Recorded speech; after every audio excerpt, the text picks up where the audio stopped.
மாட்டிக்கவே ஒண்ணு பண்ண முடியாது. ஏய் இதெல்லாம் எடுக்க மாட்டான் வீடியோவை. எடுத்துட்டாரு.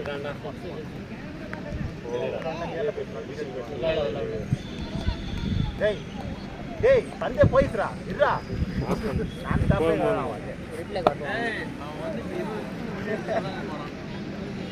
சார்ஜ் டபுள் 0 அந்த சார்ஜ் காலியா போகுது ஸ்டோரேஜ் இல்ல போகுது. என்ன வீடியோ எடுத்து சேவ் ஆகல. ஸ்டோரேஜ் இல்ல. நீ வீடியோ ஆன் பண்ணவே இல்ல. ஆன் பண்ணிட்டேன். சொல்றா இது என்ன சிஸ்டர் போற வாட்ஸ்அப்ல போன்ல 44 ஐடியா யார் இருந்தாலும் அதெல்லாம் இல்ல. ஆமா இது வந்து ஒரு 10 நான் போட்ட பாத்து இல்ல இல்ல அதெல்லாம் டைமிங் அது டைமிங் எல்லாம் வந்து பா 50 செகண்டா ஓடுது. ஓட்றா இன்னொரு பாஸ் பண்றா. பாஸ் பண்ணி ஓட்றா. மறந்து ஓடு. அத்தல ரெண்டு பத்தல. ஐயோ ஓடு ஓடு. இல்ல ஓடையில நில்லே பாரு. அவரே வாடு கூப்பிட்டா. ஏய் ரெக்கார்ட் ஆயிடுச்சுல. ஆயிடுச்சு. அவன வர சொல்லி